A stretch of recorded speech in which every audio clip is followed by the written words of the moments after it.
Hi, you've reached the November Verse Virtual Poetry Reading, if that's what you were looking for, featuring Naomi Shihab Nye and Lucy Griffith for a Day of the Dead presentation. And I'm so glad you're here. Um, Let me introduce our two features. Lucy Griffith lives beside the Guadalupe River. As a retired psychologist, she explored the imagined life of the Burro Lady of West Texas in her debut collection, We Make It a Tiny Herd, earning both the Wrangler and Willa prizes. Her new collection, a memoir in verse, The Place the Spiders Wave, is a 2025 Willa Poetry finalist. Lucy is a breadloaf scholar, a master naturalist, and is known to stare at the river for long periods of time. Naomi Shihab Nye is a Palestinian American poet whose Woman, The Turtle of Michigan, Race Notes, 19 Varieties of Gazelle, Everything Comes Next, Words Under the Words, Habibi, CT's Secrets, and Come With Me, Poems for a Journey. Uh, Take it away, guys. Thank you so much, Robbi. And nice to see you all, old friends, new friends, friends from many different places. It is such a treat to be on this Zoom space or in this Zoom space with my beloved friend Lucy. We live about an hour away from one another, but I always feel close to Lucy's work when I read it the first time, and then when I read it again and again. To me, Lucy is one of the most wonderfully rich, resonant, meaningful poets living in our vast state of Texas. And I'm so pleased that we are invited here together today. So thanks for doing this with me, Lucy, and thank you, Robbi, for inviting both of us. So Lucy invited me to begin with a poem for this particular day. And I was reading some different histories about All Souls Day and Day of the Dead and Halloween and all these traditions. Um, Recently, when I was down the block from Margo in Paris, students were telling me that only 10 or 15 years ago, Halloween was not a big deal in France, but now it is. And they all are excited about it and want to celebrate it in their own ways. So, we think about all the things we share nation to nation, and holidays are kind of interesting, and some we relate to more than others. But I will open with this poem. And these are actually my two poems from the last 2 days. I'm going to read, they're very short. Is that okay, Lucy? Two very shorts. And we're going to alternate back and forth for our little feature time here. Um, but I've been part of the Stafford Challenge since it started, where people try to write a poem every day. But I always did that in my life, being a fan of William Stafford since I was a teenager anyway. So the first one is from yesterday, and the second one is from today. So these are very fresh. They may be uh, revised, they may never be seen again, but here they are for today. Altar for a Boy. When my friend said she had ordered a Day of the Dead bread loaf with his name on it, he was only 3 weeks gone. We no longer lived in time. She offered to bring a painted Mexican chair and skeleton to our house. I could not stop her fast enough. This whole life became a shrine, loaf of disappearances baked inside our skins. And then this is called Direct from the Old West, November 1st. I was just reading an article in which San Antonio is described as the Old West, and that always just seems a little weird to me. Although I do live 4 blocks from the Alamo and everything. I went out walking to find something to believe in again. Sticks underfoot crunching. My friend Joe told me living through holidays became a facade, like the buildings back in old Western movies. No Day of the Dead big enough for Palestinians. You'd need a few years, maybe a decade. Stop everything to honor this many. Metal rectangles in sidewalks of Berlin. Here a family lived. Each person had a name, favorite food, was taken too soon. Those tiny shrines made it hard to hike certain German neighborhoods swiftly. Who are you still to be walking? Who are they? Anyone who justifies wholesale killing? Are they decorating for a holiday we don't know? At 3 a.m., I think of Gaza. 20 years ago, I thought of Gaza. What good did it do? Something has been dead my whole life.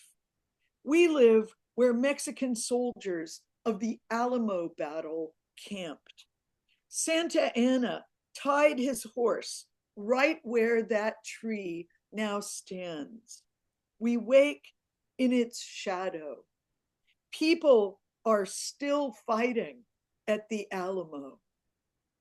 I seem like an optimist only because my mother told me to be my best self. Oh, that is so good. You're hard to follow, Miss Naomi. Right here behind me, I brought in an ofrenda that I've made for my father. And this poem is about that whole process of missing him and keeping him alive in my memory. The whole intersection of memory and grief and gratitude is really something I write a lot about. Every Dia de los Muertos, from a high shelf, I reach for the wooden ginger ale crate, faded green.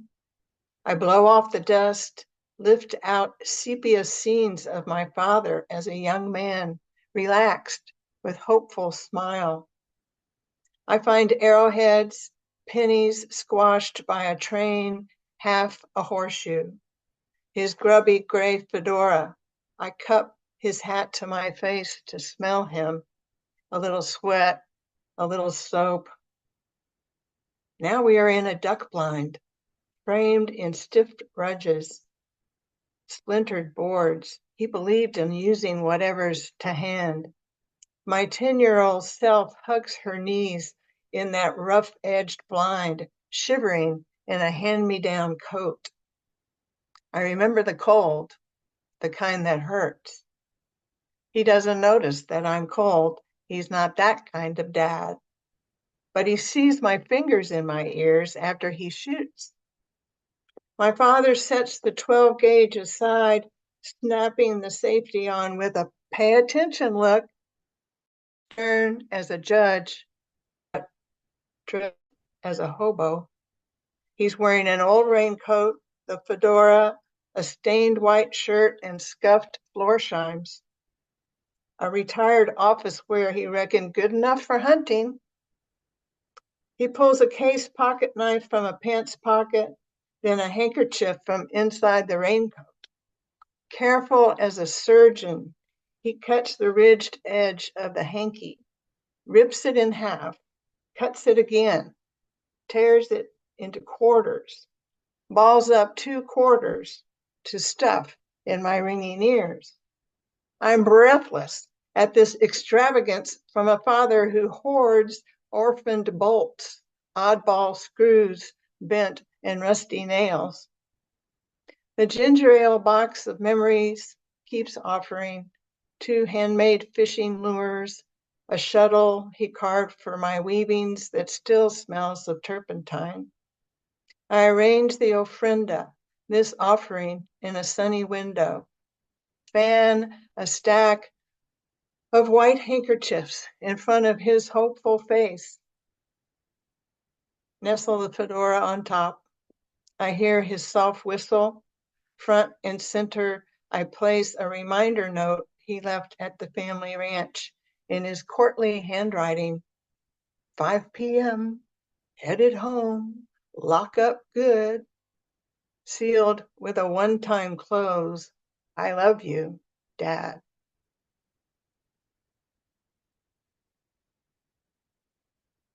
Thank you.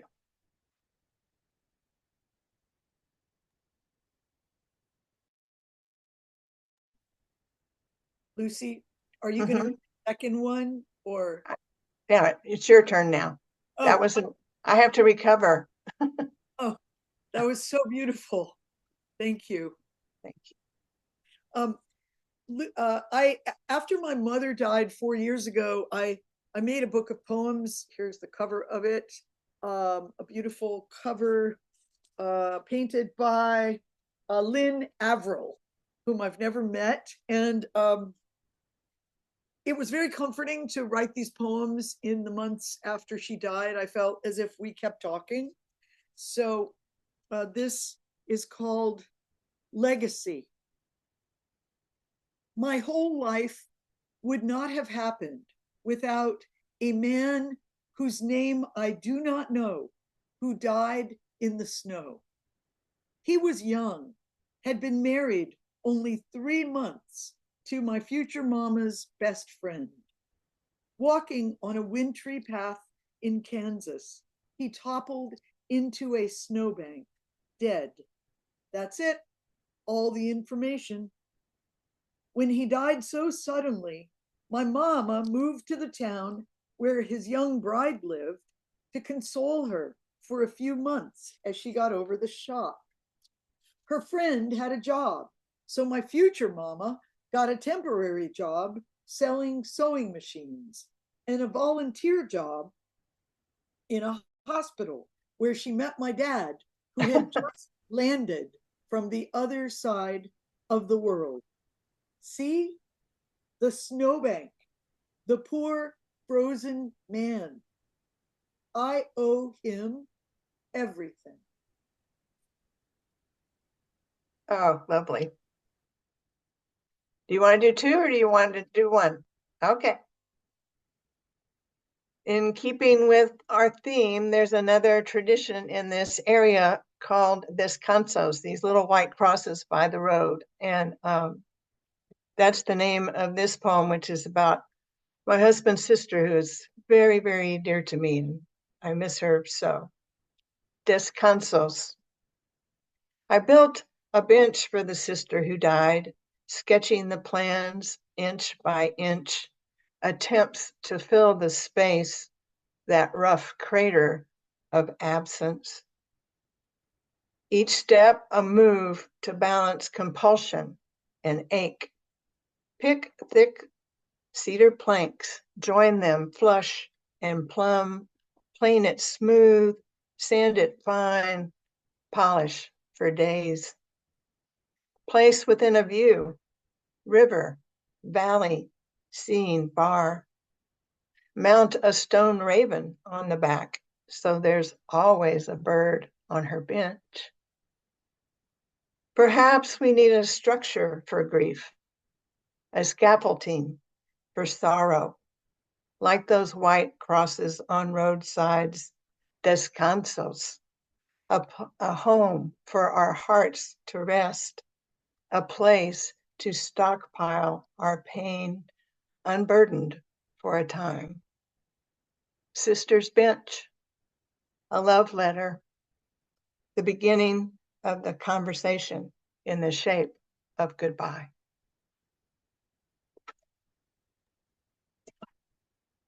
Thank you.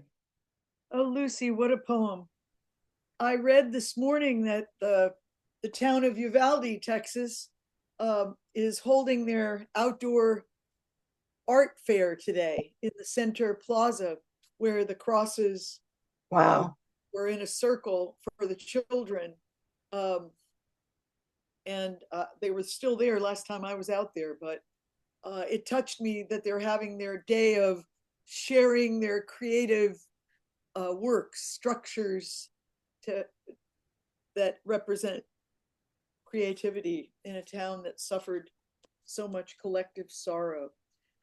And yeah, I think grief causes us to need structure, need ritual, need acknowledgement in different ways. This is called Forgiveness Circle. Before my mother died, I wanted to try something I'd heard about. We sat out on the porch together. I said, "I'll go first.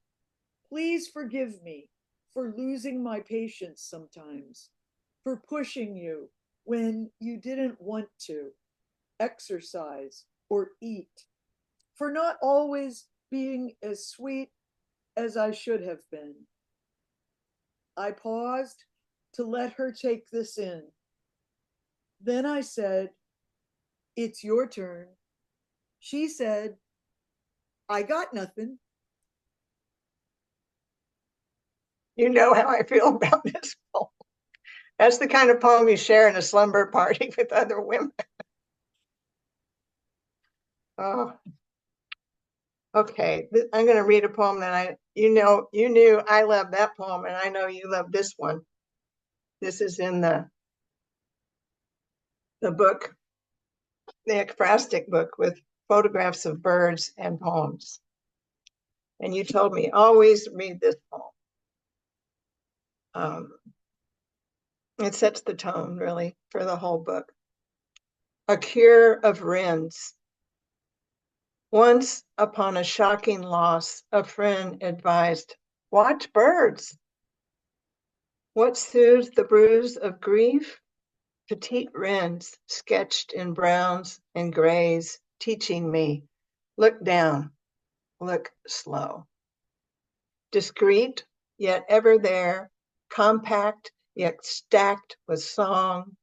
Long beaked, they sing each day's praises from edges. Buicks with tail flick and fan, Carolina of the long eyebrow, the fluting puffball of winter wren, rufous-bellied canyon with his cascading bell of sound. All of them head cocking, bouncing, perfecting deep knee bends, pivot dancing at the altar of secreted bugs. Wrens are my religion. I worship with a downy patience. Sometimes, when still, one lands upon my knee.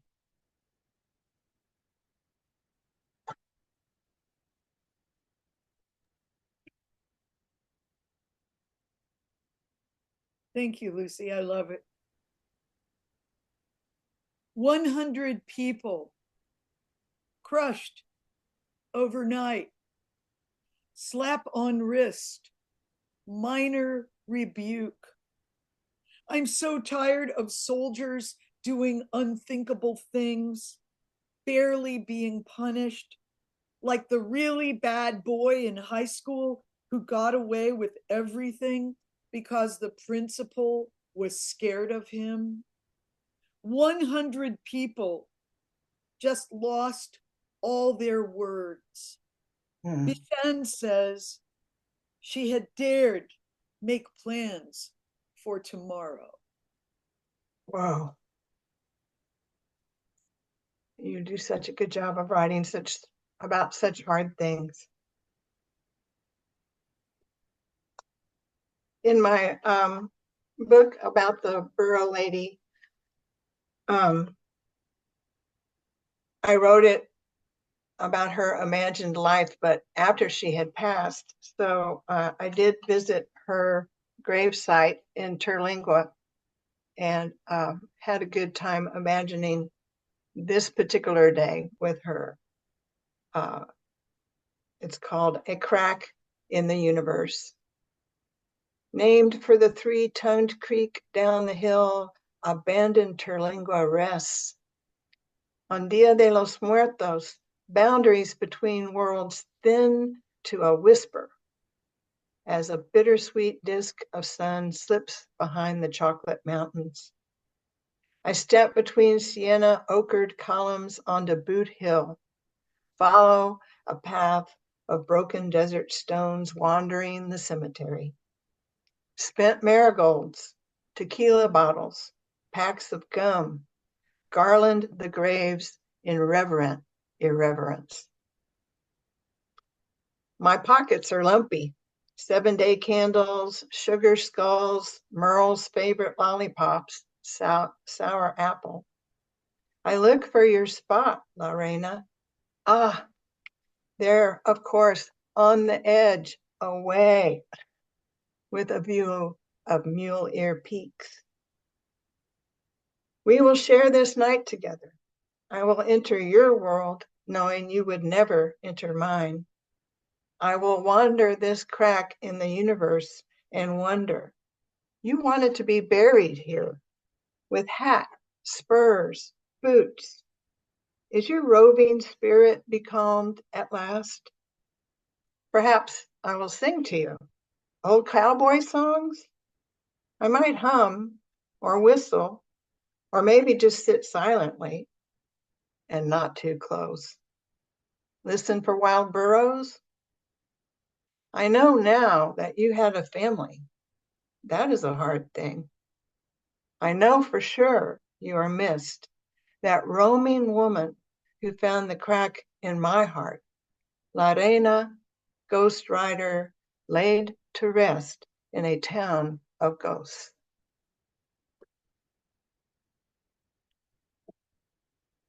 Thank you. Anyone out there who doesn't have this beautiful book, We Make a Tiny Herd by Lucy, I can't recommend it strongly enough. It's just it's a transporting book, just unforgettable. Well, thank you all for listening to us.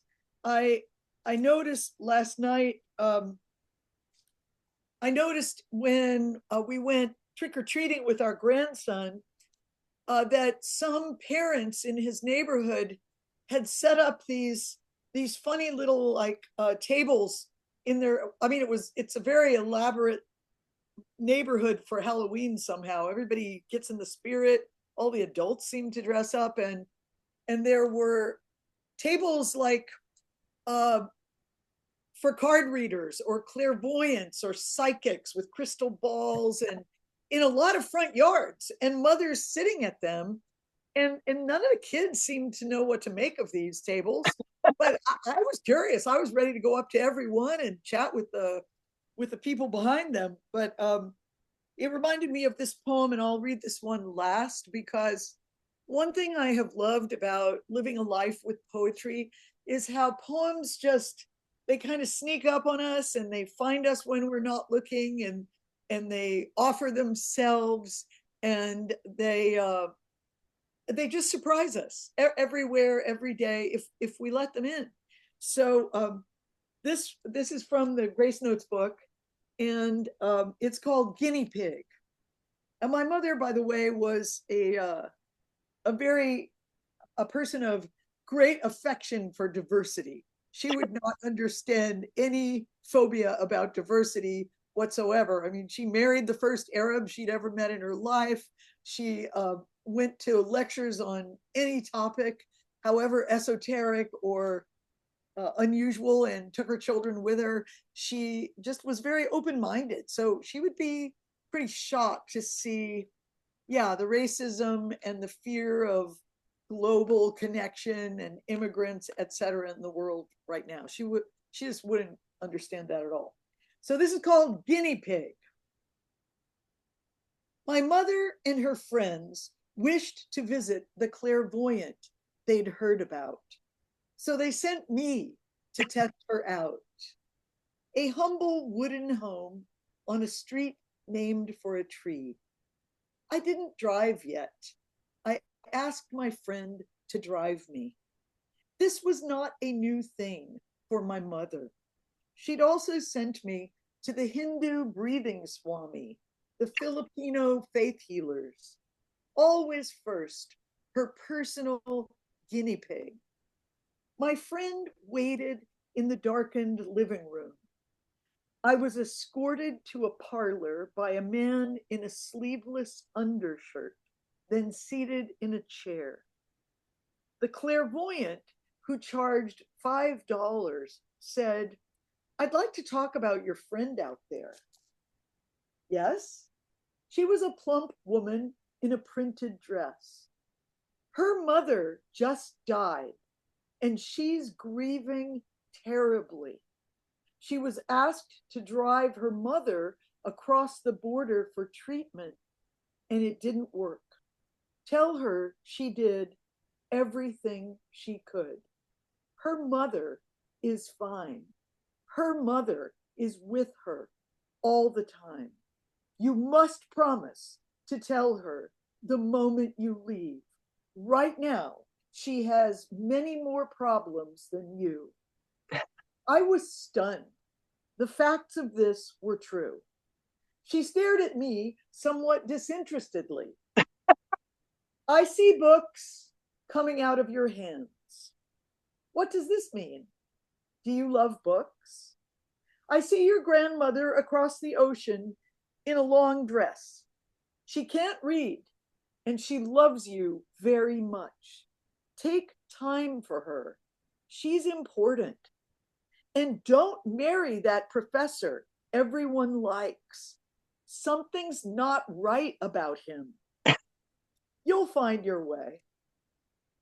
An hour of details later, I staggered back to the living room, notes I scribbled, gripped in my hand, to find my friend nearly comatose on the couch.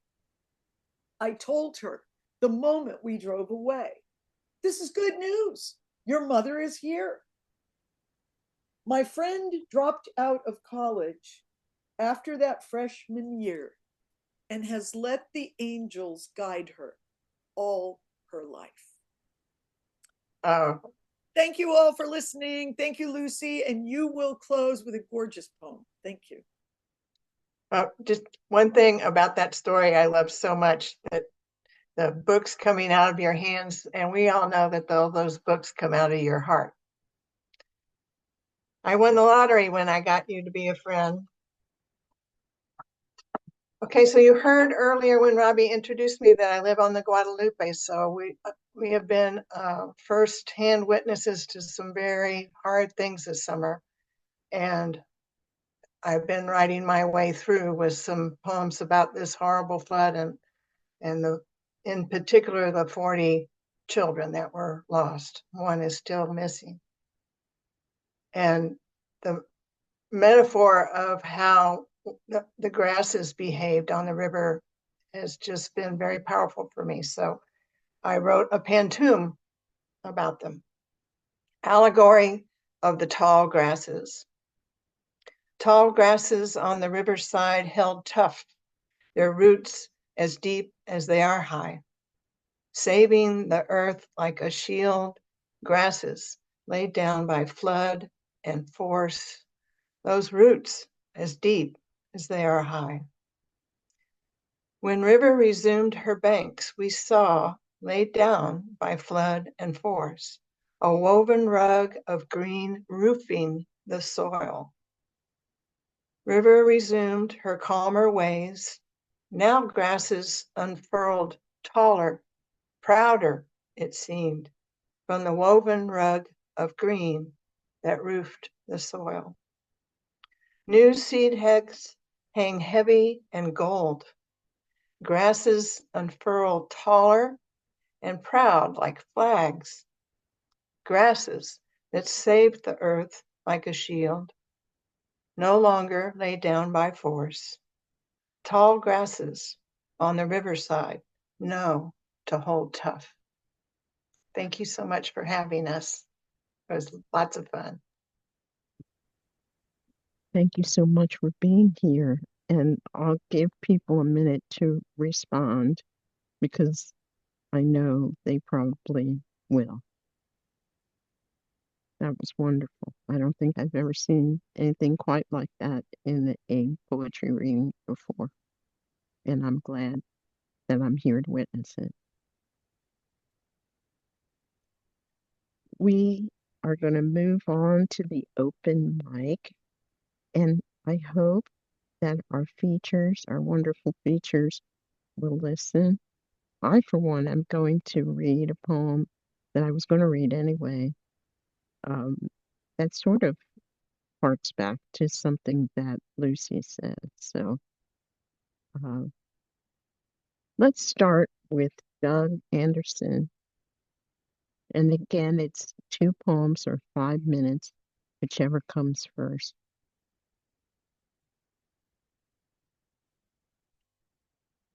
Okay, Doug, unmute yourself. You still here? Okay, you're muted. Muted. Do you know how to unmute? You go down to the left-hand corner where there's a little microphone and you click on that. And it's, yeah, there you go. All right, there we go. I was looking in the wrong place. What a wonderful reading. Thank you so much, Naomi and Lucy. This is a short one. My friend Adisa Basic lived through the war in Sarajevo, and she told me this story. Adisa told me this. Adisa told me that during the war, Serb snipers waited for someone to venture out of their house, and there was only one place open where you could get coffee, and there was no electricity. So when finally she couldn't stand it anymore, she put on her makeup by candlelight and went out into the street, the darkness folding its arms around her.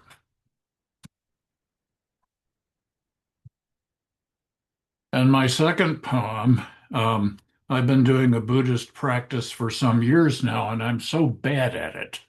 I'm just terrible at it. So that's what this poem is about. Hang on a second, separate the pages. Yeah, the teacher says that our life is our practice, and it becomes clear very quickly that I'm failing. I am a very bad Buddhist. My house is a mess. I carry so much anger in my pockets it might pull my pants off. Jesus is always showing up and telling me Christianity is not so bad if you really understand it. Magdalene is walking up and down in front of my house. I'm going to invite her in for coffee. My rabbi friend shows me how to midrash Abraham and Isaac. God is very annoyed with Abraham for even having the idea of sacrificing his son. The goat is smarter than him. But I am a very, very bad Buddhist. I have so many sex fantasies I can't concentrate, and I'm an old man. At night, I fly in my dreams. I fly over the neighborhood I grew up in. Sarah Hackle pulls my pants down. Maybe that's where it all started. It will be until the 60s when someone else pulls my pants down. Bad Doug. Bad Buddhist. But I'm in my skin. I can see a Puritan on the street, any flavor of Puritan, Buddhist, Taoist, Christian, Jew, any of them, and tell them, I know what's going on in your head. You can't fool me. I'm a bad Buddhist. I will become fertilizer for a marvelous tree. My bad habits will reincarnate and wind up in some Republican's body. I have a soft heart, a tender heart. You can look at me funny and I'll cry. I have so much love it overflows into my soup. They won't let me into restaurants anymore. I'm a bad Buddhist. I'm going to bed now. Fuck off. I love you. Thank you. That's the world's best ending. Hmm. The next reader will be Margo. Ah, thank you. Thank you to be with all of you. I'm going to read the last poem from a book that's just come out, which is It Is Still Beautiful to Hear the Heartbeat. This is the last poem from the book. Untitled. In the land of afterwards, may we remember the poetry of almost, the large animals who never forget, the sand of our first imprint, its infant step. In the land of before, may the infant's first turning be toward grass, its insistence on green, the leaf, its awareness of falling, scarlet and broken, but ready. In the land of our new fear, may I remember yours and the winter's remarkable determination to sleep until April. And it ends with an epigraph by Adrian Rich. I came to explore the wreck.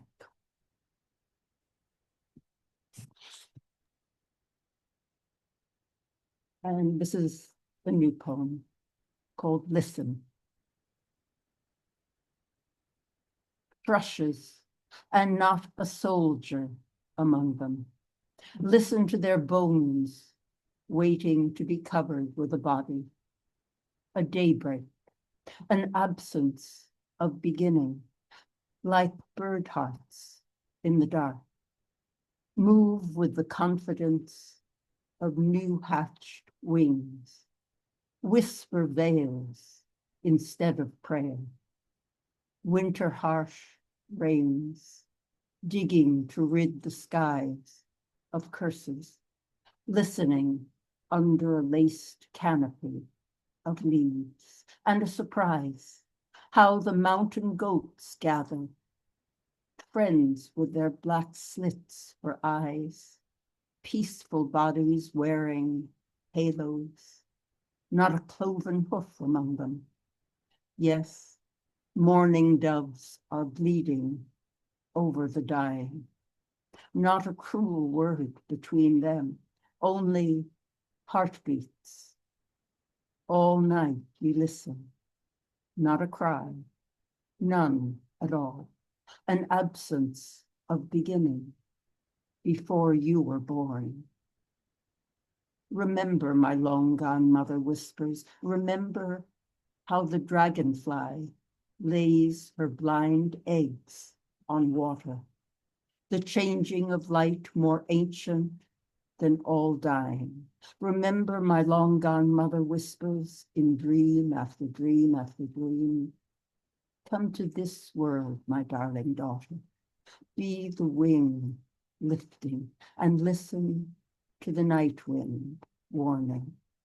Hold your hands over your eyes and cry for one war to end, even if you know there will be another. And stay in both worlds, because the broken, the dragonflies outlive the last and the first, their ancient spun wings, transparent as a voice's veil. And yes, mothers have always cried, an absence of beginning before you were born.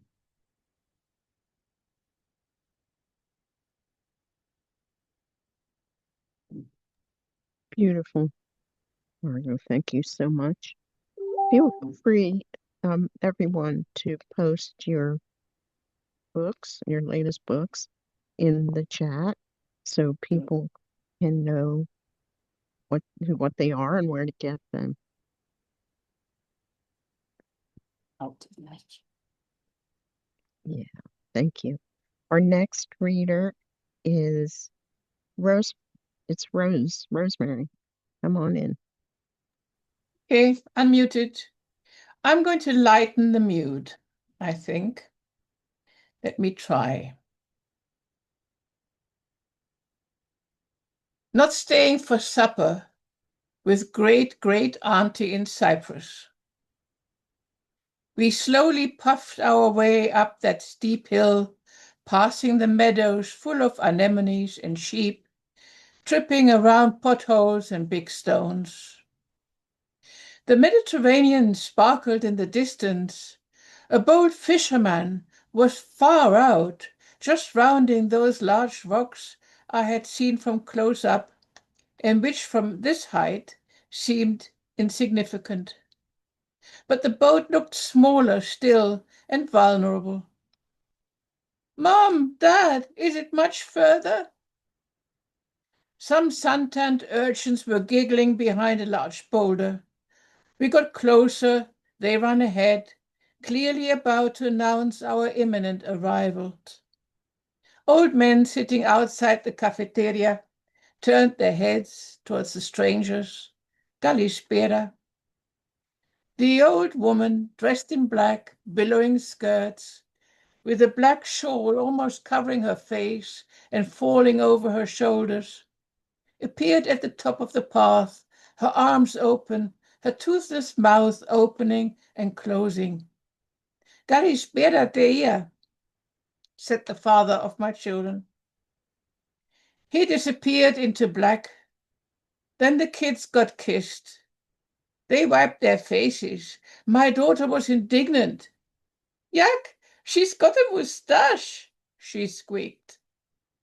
I banged on Auntie Maria not understanding a word of English and approached. Maria smelled of fried lamb and wood smoke. Her kiss was sticky. My husband translated. Will you stay for supper? Maria had asked while grabbing the neck of a passing chicken. When we both declined, she unclenched her fingers. Thank you. Since this is a long one, this is the only one I'll be reading.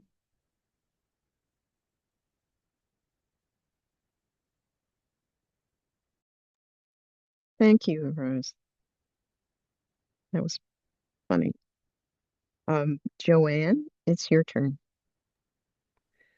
Thank you. I'll start with a poem that, thanks to Betsy and her co-editors, was in the recent issue of Gyroscope. It's called What to Love in the World We Live in.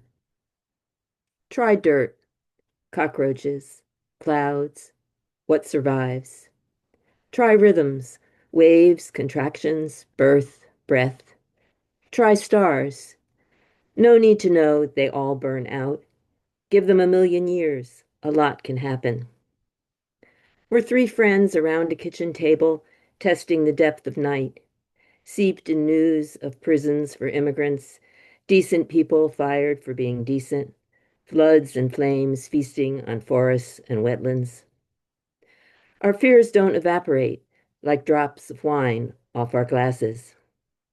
We are struggling to do something, anything, to believe it matters. Leaning into the dim light, Michael muses how on Mount St. Helens, after lava burnt everything alive, seeds blew into that devastation. Huckleberry and trillium emerged between fallen trees. Here and there, slivers of silver fur poked through, protected by winter's snow. Such quiet, fierce resistance. Naomi says, I need to remember Aesop, his bundle of sticks that couldn't be broken. I say, my grandson told me yesterday, I can't wait to be 8.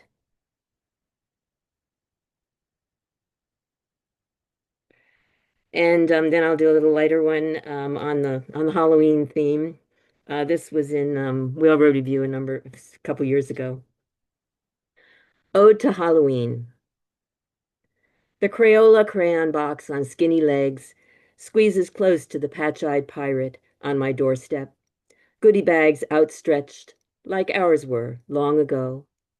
We knew we were the lucky ones, living in the apartments, where we scored more M&Ms and Snicker bars in 20 minutes than the kids in fancy houses did in an hour. But it wasn't the candy that enticed us, most of mine forgotten on the kitchen shelf for months after the initial gorging. It was the whole town complicit with superheroes and monsters. My sister morphed into a frog in Mom's t-shirt and green socks. Mr. Carson dressed in fluorescent skeleton bones. We dashed past to reach the fairy godmother at the door, our faces upturned and open. We forgot if we were a kid who couldn't spell, a boy sprouting acne at 9. We just fastened a lion's fuzzy face over our own and roared. Thank you. Thank you. That was delightful. Dick, you're up.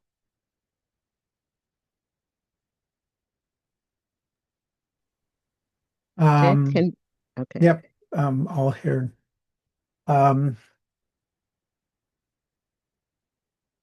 First of all, the reading and the open have been wonderful.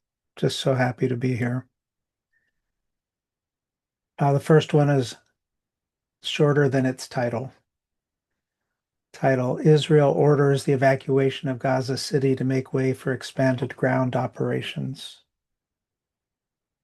Like tired planets plodding around a dying sun, the people are made to walk in circles around their city as it burns.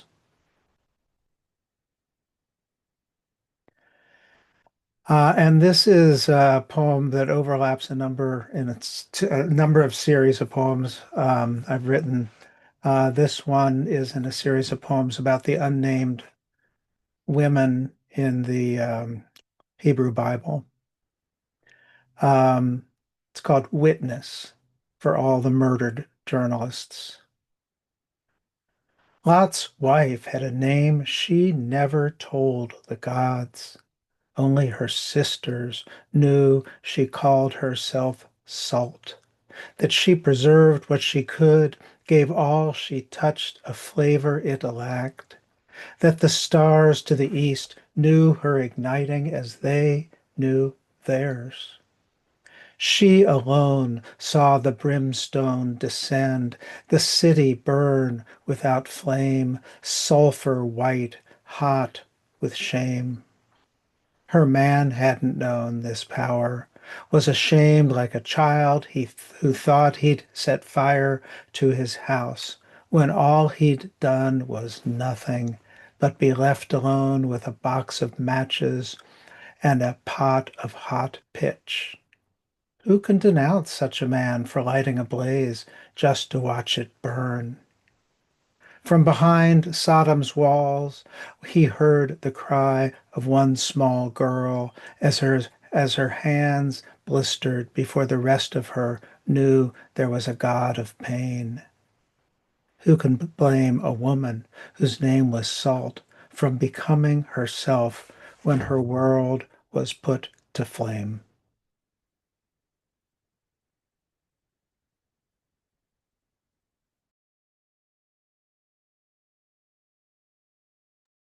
Having trouble unmuting myself, but wonderful as always. I have yet to see you do an open where the poems aren't wonderful. So thank you, Dick.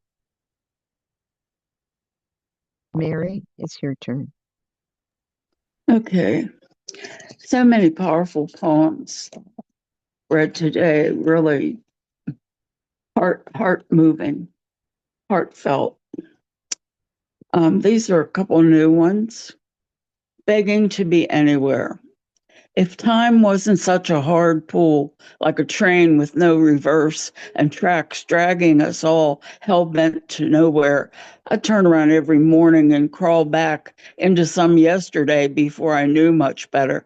and get lost instead of waiting for the damn bus set to take me to the next stop where I'll fall off the steps instead of hit the street running, sit there on the sidewalk until I remember how to turn and go back sideways off the map and out of sight, so quick no one sees even the soles of my shoes, flying down the alleys back to the place no one else remembers, the street that had the carnival set up with crazy, unsafe rides and bad food, games that tested your aim and taught you how to lie so well no one could see where your cart went off the rail.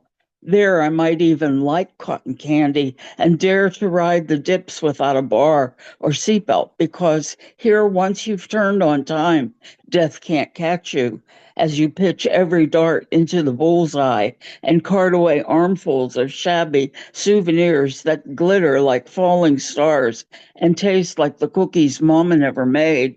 Oh, yeah, paradise. Only for the most disobedient who brought a can of worms into the classroom and asked her stalker if he was lost and needed directions because she was sure she knew the best way home, despite the strobe lights there to stun and confuse and all the voices singing hymns about the right way to heaven. Sure, she wouldn't like it there any more than on the hard kneeler at Mass in church that left her knees begging for relief and her feet begging to be anywhere but here. And then this is a smaller one. In the beginning, Eve found herself alone, listening to the whisper of the painted snake lying cradled in the elbow of the apple tree. Adam was elsewhere, God's familiar shadow, walking in the garden, the name of each new thing alive in his mouth. More than a little bored with the excellence of Eden, Eve took her first defiant bite, swallowing death's dark seed, taking root deep in the heart of every cell, knocking her out of paradise like a bad tooth, falling into time, the turning wheel of days, a terrible silence where her heart beat, an unrelenting drum, counting down the hours, leaving nothing but the taste of ashes on her tongue, and the complaints of Adam following her, still aching for his lost rib, and the painless sweets of Eden. Thank you. Thank you, Mary. Our next reader is Tresha. Thank you so much, everyone. And just once again, the week right after Thanksgiving, I'll be facilitating some workshops on writing as gift for those of you who want to give meaningful gifts and participate in no buy, or just those of you who want to do some writing for that week. And you can get access by making a donation of any amount to the Second Harvest Food Bank. And I put all my information in the chat so you can contact me. Speaking of poems as gifts, I was reading Naomi Shihab Nye's wonderful poem, The Art of Disappearing, while I was living in Costa Rica. And so it inspired this poem called The Art of Becoming a Sloth. And it begins with a quote from Naomi: "Tell them you have a new project. It will never be finished. The art of becoming a sloth. First, slow yourself to the pace of a watercolor. Move at the speed of a shadow stretching as you climb over the heads of the tourists, ribboning under the canopy. Notice how the people moved so quick below you. Where is the fire? What is this hurry about? Do not envy the ability to get so much done. Become fully absorbed in the task of eating wet leaves, watching the sun heat a white mango. When you sleep, do it very slowly, counting snails as they slide over the eyelids of your imagination.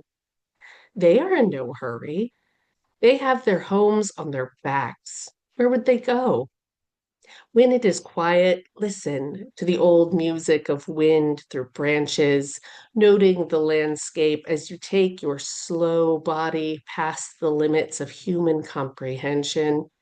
You were born doing what it takes Buddhists years to master, giving your full attention to the moment, making your whole world one clarification of flowers, sunlit beetles, the dazzle of green. Even when the eagle attacks or the jaguar opens its mouth to you, these are forms of adoration. You are necessary in the chain, the hives of termites, that little movement of ginger as it pushes through the soil, red and spoiled with flavor. When flies appear, do not swat them away. The more you let go of time, the more time you have to watch. The claw dangle of bats hanging upside down, dreaming this world, sheltered as they are by your watching. When you see the horsefly, say thank you to the one who made them, shimmer like naked pieces of jewelry, balancing their bodies on the momentary case of the leaves.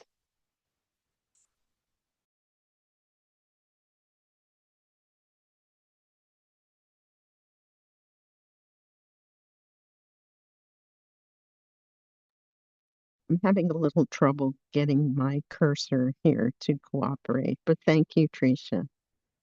Haven't heard that one. Joe?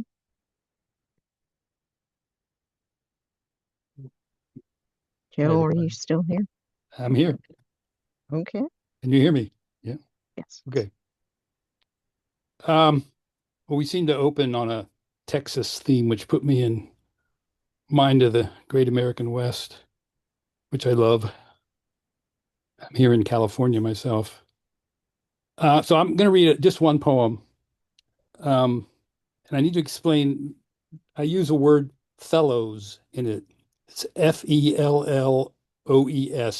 It's the wooden outer circle of a wooden wheel, and it's held in place by the spokes in the old wagon wheels. This is called Next 1 Mile. Wooden wagon wheels rolled through prairie grass and alkali dust, up and down Sierra mountainside from St. Joseph, Missouri, bringing Jeannie's great-grandpa as a baby to Jeannie's little ranch in what is now Silicon Valley, which she bequeathed to her sister, who immediately sold for subdivision. Jeannie's last wish, she gave me these funky wheels to me, to my home under redwoods. Moon followed moon, worm followed rot. Wooden spokes detached, wooden felloes collapsed. Useful as kindling. Rims remain, giant hoops of metal, heavy as history. So today I drive my Subaru from the mountains to the Palo Alto Clinic, and there's a highway sign on Route 84 left over from road construction as you enter the Redwood Canyon. Next 1 mile. That's all. I hitchhiked the American West, summer 1968, hearing each next mile like a gift among the yak-yak calls of magpies, a pop song played from every car and truck. Soul coaxing. Ramond Lefebvre. Lush violins. No words. Then it vanished, as sounds do in the air. Never number one, so never replayed by oldies radio, but launched over light years to bounce off galaxies and return by surprise like a lost buffalo. Right here, right now on my drive to the clinic. Tune of my memory, of alkali and prairie grass, broken by fences and strip malls as I enter the parking garage for physical therapy, for balance training, for my internal wobbly wheel. In the fireplace, I burn remnants of spokes, of fellows, for warmth, launching white smoke, while balancing on one foot like a blue heron in rehab as I hum a lost tune. as the creaky old wagon rolls slowly toward sunset along the space warp trail. At journey's end, soul rises like smoke. Each mile a gift. Look ahead. That's it. Thank you, Joe. Our next reader, and next to last reader, is Jim, the editor of Verse Virtual, who's hosting today's meeting. Thank you. I have two poems, both of them very short.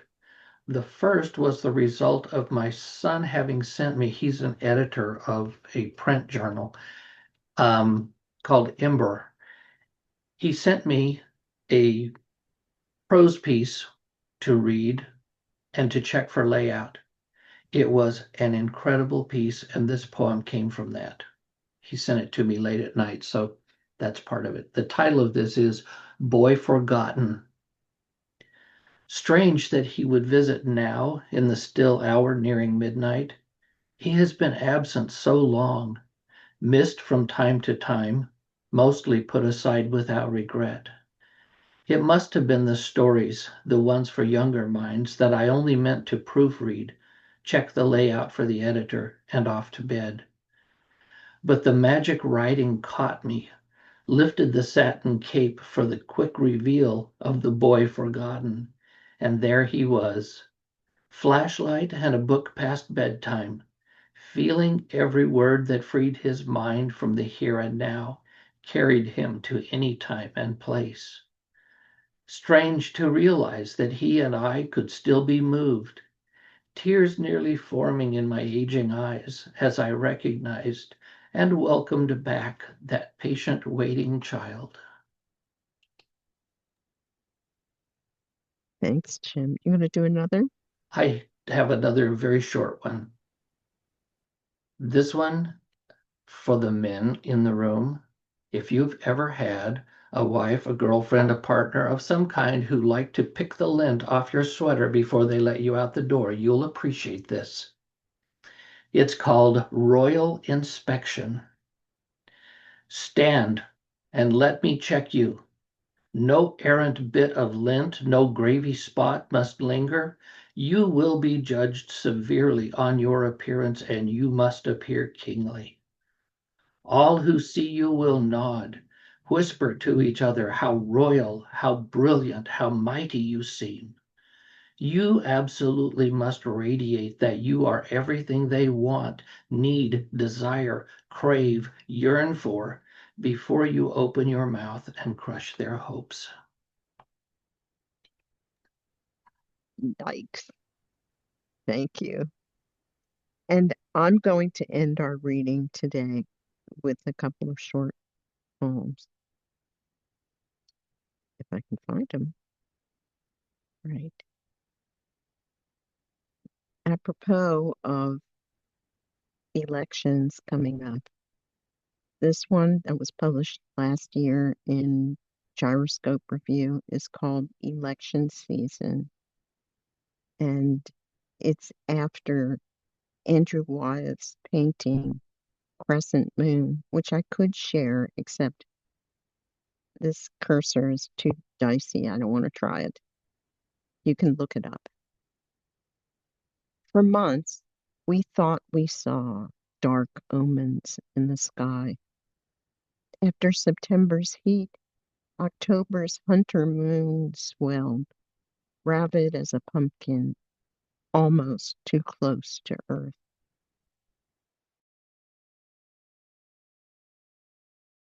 And honey locust seed pods rattle in the wind. Fields littered with stubble, hay bales stashed in the barn. Soon, tumbleweeds will release their purchase on the ground to try their luck across the highway, though most will end up jammed against the fence posts. It's November, night skies full of shifting clouds, the barest husk of moon, mere pairing of the full moon's golden light. Last month, We had to close the blackout shades just to get some sleep. Now we soothe ourselves with fires in the grate, turn the house into a shrine to brightness, window casting its pale glow onto the thinning lawn.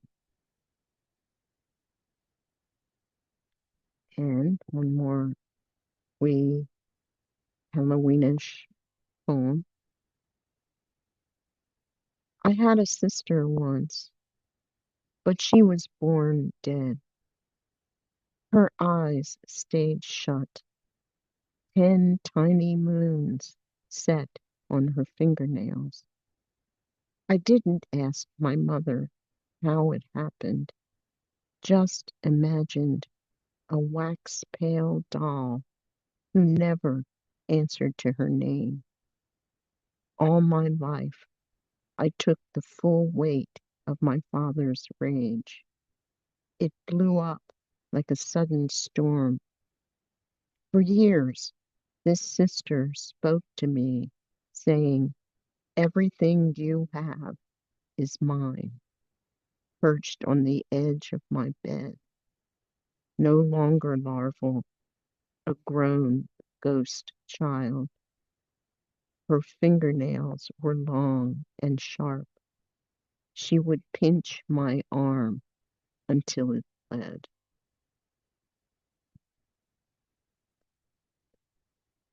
Thank you. Let's stop the recording and people can ask questions and chat.